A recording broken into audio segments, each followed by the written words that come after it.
Welcome. This is Signal.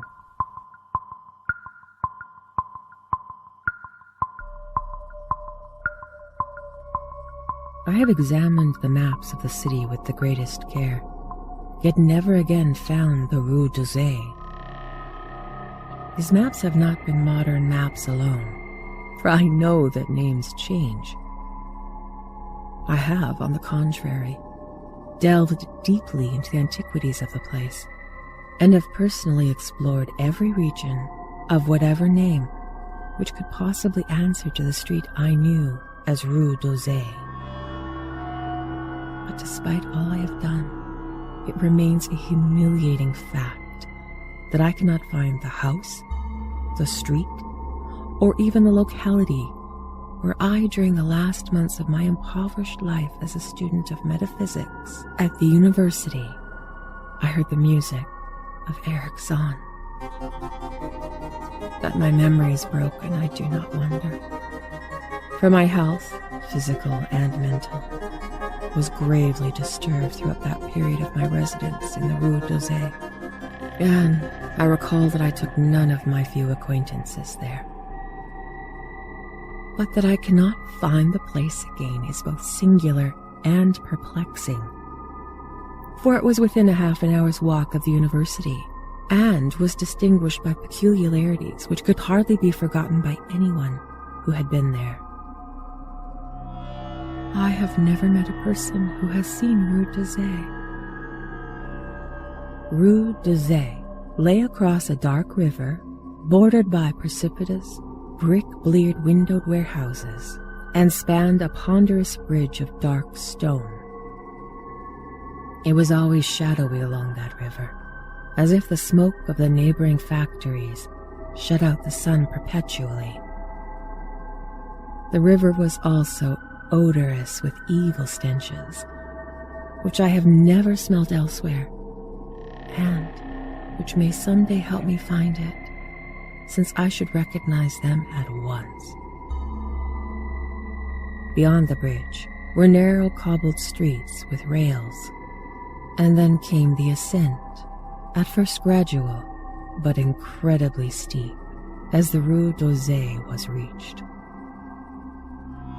I have never seen a street as narrow and steep as the Rue d'Orsay. It was almost a cliff closed to all vehicles, consisting in several places of flights of steps, and ending at the top in a lofty ivied wall. Its paving was irregular, sometimes stone slabs and sometimes cobblestones, sometimes bare earth with struggling greenish-gray vegetation. The houses were tall, peak-roofed, incredibly old, and crazily leaning backward, forward, and sideways. Occasionally an opposite pair, both leaning forward, almost met across the street like an arch, and they most certainly kept most of the light from the ground below. There were a few overhead bridges from house to house across the street. The inhabitants of the street impressed me particularly. At first I thought it was because they were all silent and recalcitrant, but later I decided it was because they were all very old. I do not know how I came to live on such a street, but I know I was not myself when I moved there. I had been living in many poor places, always evicted for want of money, until at last I came to the tottering house in the Rue d'Orsay, kept by the paralytic Blandot. It was the third house from the top of the street, and by far the tallest of them all. My room was on the 5th story, the only inhabited room there, since the house was nearly empty. On the night I arrived, I heard strange music from the peaked garret overhead, and the next day I asked old Blandot about it. He told me it was an old German viol player, a strange dumb man who signed his name Erich Zann, and who played evenings in the cheap theater orchestra, adding that Zann's desire to play at night after his return from the theater was the reason he had chosen this lofty and isolated garret room, whose singular gable window was the only point on the street from which one could look over the terminating wall at the declivity and panorama beyond.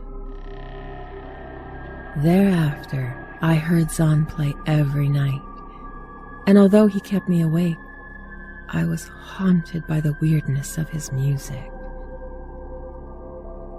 Knowing little of the art myself, I was yet certain that none of his harmonies had any relation to music I had heard before. I concluded he was a composer of highly original genius. The longer I listened, the more I was fascinated, until after a week I resolved to make the old man's acquaintance. One night, he was returning from his work. I intercepted Zann in the hallway, and I told him I would like to know him and be with him when he played. He was a small, lean, bent person, with shabby clothes, blue eyes, grotesque satyr-like face, and nearly bald head, and at my first words seemed both angered and frightened. My obvious friendliness, however, finally melted him, and he grudgingly motioned me to follow him up the dark, creaking, rickety attic stairs. His room, one of only two in the steeply pitched garret, was on the west side toward the wall that formed the upper end of the street. Its size was very great, and seemed the greater because of its extraordinary bareness and neglect. Of furniture, there was only a narrow iron bedstead, a dingy washstand, a small table, a large bookcase, an iron music rack, and 3 old-fashioned chairs. Sheets of music were piled in disorder about the door. The walls were bare boards and had probably never known plaster, whilst the abundance of dust and cobwebs made the place seem more deserted than inhabited.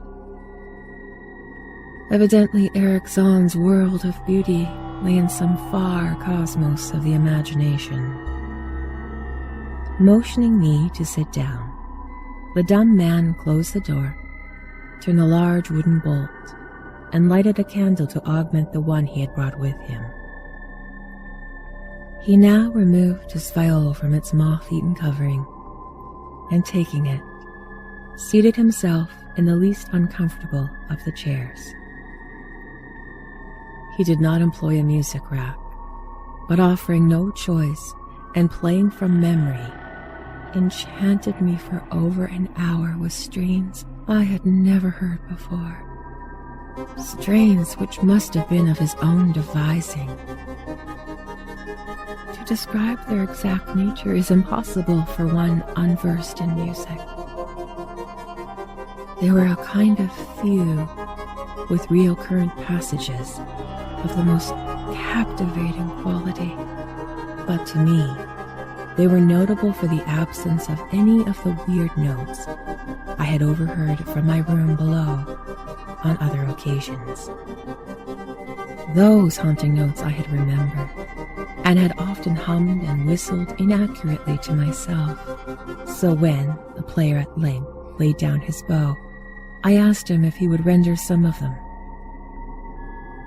As I began my request, the wrinkled satyr-like face lost its bored plasticity it had possessed during the playing, and seemed to skew the same curious mixture of anger and fright which I had noticed when I first accosted the old man. For a moment, I was inclined to use persuasion, regarding rather lightly the whims of senility, and even tried to awaken my host's weirder mood by whistling a few of the strands to which I had listened the night before. But I did not pursue this course for more than a moment, for when the dumb musician recognized the whistled air, his face grew suddenly distorted, with an expression wholly beyond analysis. His long, cold, bony right hand reached to stop my mouth, and silenced the crude imitation.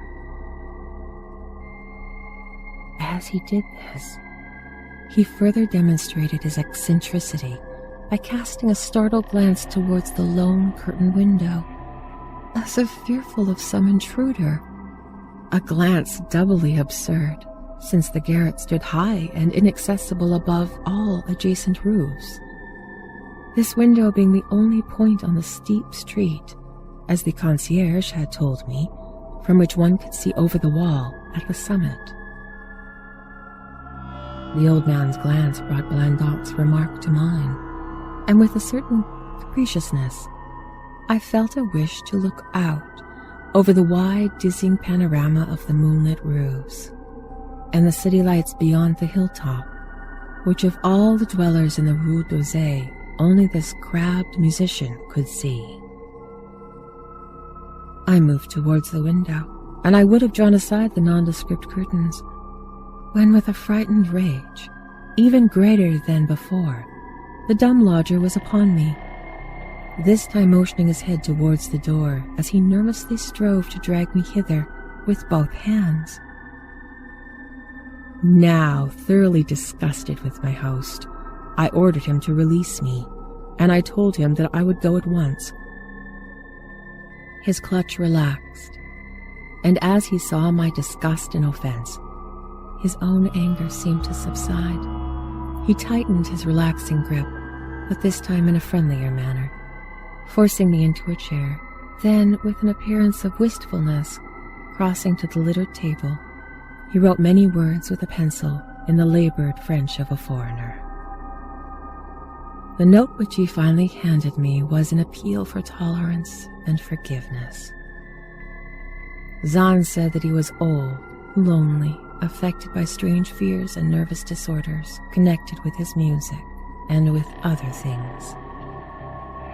He had enjoyed my listening to his music and wished I would come again and not mind his eccentricities.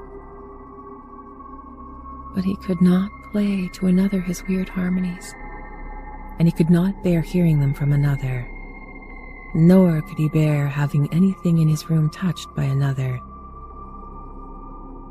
He had not known until our hallway conversation that I could hear his playing in my room, and he asked me if I would arrange with Blandot to take a lower room where I could not hear him in the night. He would, he wrote, defray the difference in rent. As I sat deciphering the execrable French, I felt more lenient toward the old man. He was a victim of physical and nervous suffering, as was I, and my metaphysical studies had taught me kindness. In the silence there came a slight sound from the window. The shutter must have been rattled by the night wind, and for some reason I started almost as violently as Erich Zann. When I finished reading, I shook my host by the hand and departed as a friend. The next day, Blandot gave me a more expensive room on the 3rd floor, between the apartments of an aged moneylender and the room of a respectable upholsterer. There was no one on the 4th floor. It was not long before I found Zann's eagerness for my company was not as great as it seemed while he was persuading me to move from the 5th story. He did not ask me to call on him, and when I did call, he appeared uneasy and played listlessly. This was always at night. In the day he slept and would admit no one. My liking for him did not grow, though the attic room and the weird music seemed to hold an odd fascination for me. I had a curious desire to look out that window, over the wall, and down the unseen slope of the glittering roofs and spires which must lay outspread there. Once, I went up to the garret during theater hours, when Zann was away, but the door was locked. What I did succeed in doing was overhear the nocturnal playing of the dumb old man. At first, I would tiptoe up to my old 5th floor. Then I grew bold enough to climb the last creaking staircase to the peaked garret. There in the narrow hall, outside the bolted door, with a covered keyhole, I often heard sounds which filled me with undeniable dread. The dread of vague wonder and brooding mystery. It was not that the sounds were hideous, for they were not, but that they held vibrations suggesting nothing on this globe of earth, and that at certain intervals they assumed a symphonic quality which I could hardly conceive was produced by one player. Certainly Erich Zann was a genius of wild power. As the weeks passed, the playing grew wilder, whilst the old musician acquired an increasing haggardness and furtiveness pitiful to behold. He now refused to admit me at any time, and shunned me when we met on the stairs.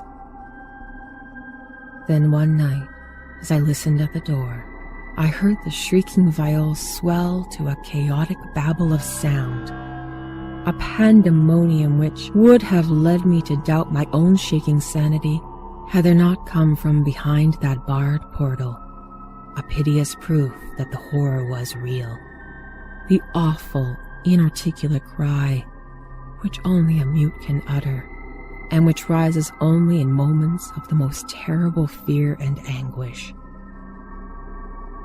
I knocked repeatedly at the door, but received no response. Afterward, I waited in the black hallway, shivering with cold and fear, till I heard the poor musician's feeble effort to rise from the floor by the aid of a chair. Believing him just conscious after a fainting fit, I renewed my rapping, at the same time calling out my name reassuringly. I heard Zann stumble to the window and close both shutter and sash, then stumble to the door, which he falteringly unfastened to admit me. This time his delight at having me present was real, for his distorted face gleamed with relief while he clutched at my coat as a child clutches at its mother's skirts. Shaking pathetically, the old man forced me into a chair whilst he sank into another, beside which his viol and bow lay carelessly on the floor. He sat for some time inactive, nodding oddly, but having a paradoxical suggestion of intense and frightening listening. Subsequently, he seemed to be satisfied, and crossing to a chair by the table, he wrote a brief note, handed it to me, and returned to the table, where he began to write rapidly and incessantly. The note implored me, in the name of mercy, and for the sake of my own curiosity, to wait where I was, while he prepared a full account in German of all the marvels and terrors which beset him. I waited, and the dumb man's pencil flew. It was perhaps an hour later, while I still waited, and while the old musician's feverishly written sheets still continued to pile up, that I saw Zann start from a hint of a horrible shock. Unmistakably, he was looking at the curtained window, listening shudderingly.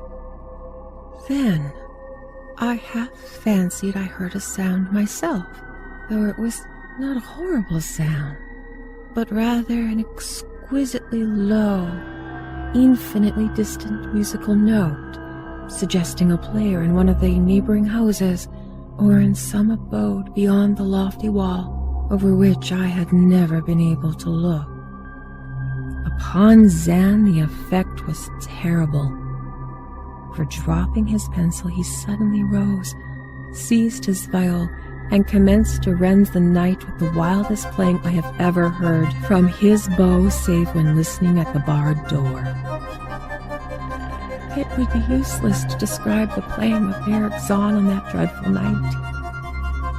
It was more horrible than anything I had ever overheard, because I could now see the expression of his face and could realize that this time the motive was stark fear.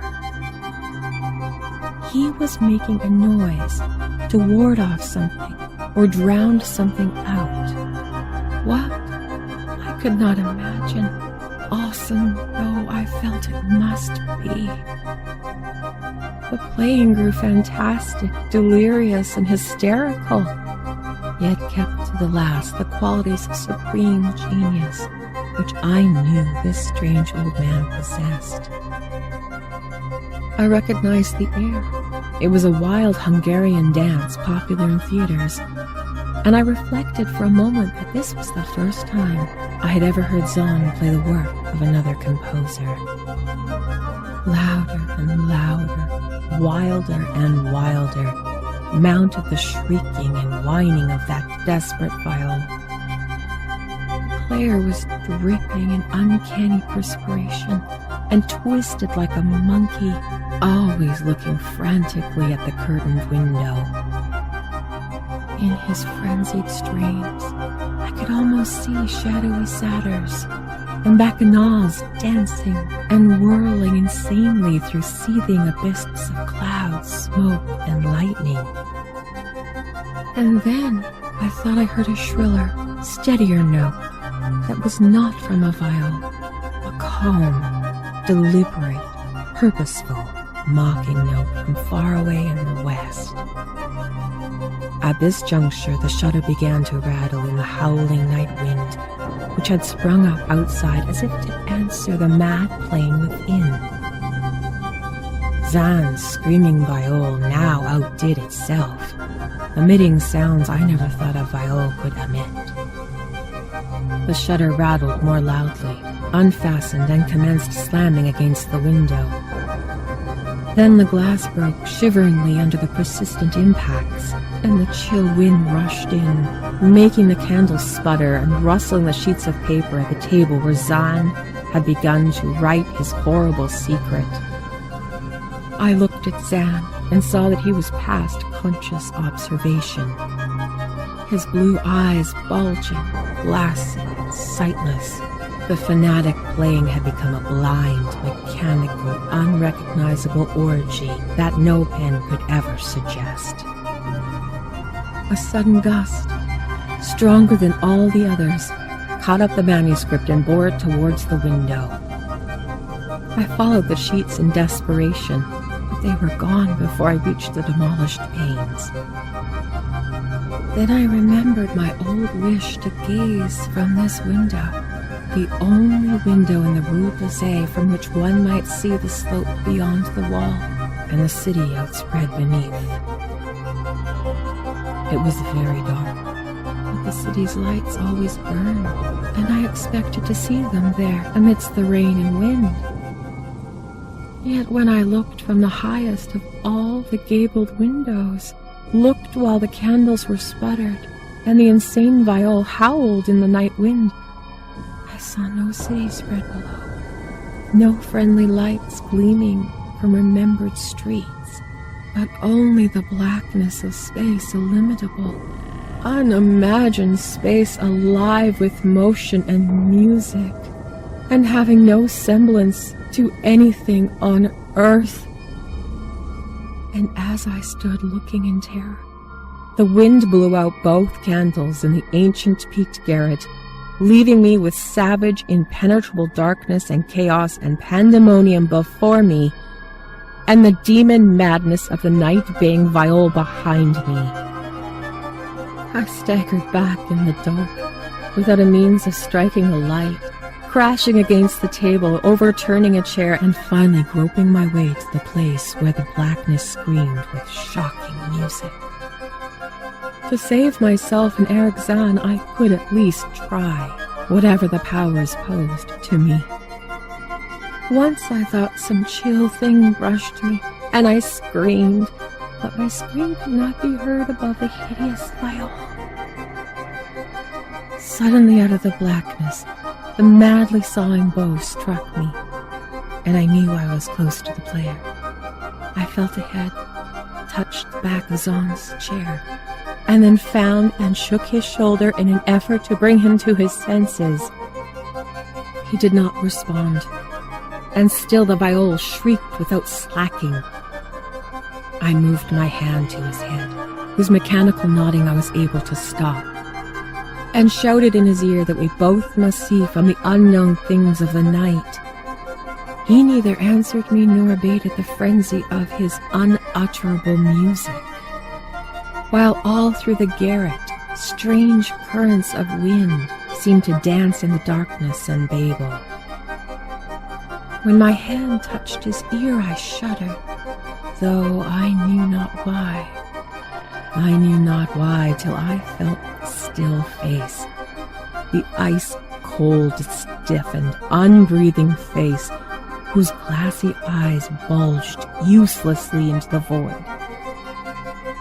And then, by some miracle finding the door and the large wooden bolt, I plunged wildly from the glassy-eyed thing in the dark, from the ghoulish howling of the accursed viol, whose fury increased as I plunged.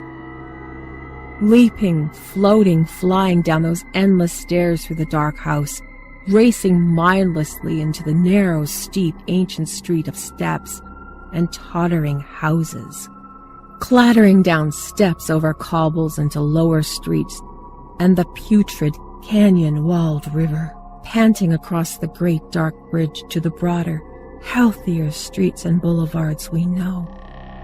All these are terrible impressions that linger with me. And I recall there was no wind, and that the moon was out, and that all the lights of the city twinkled. Despite my most careful searches and investigations, I have never since been able to find the Rue d'Orsay.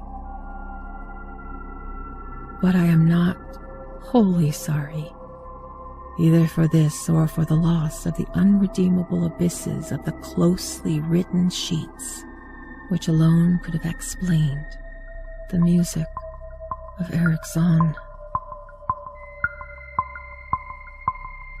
This is Signal.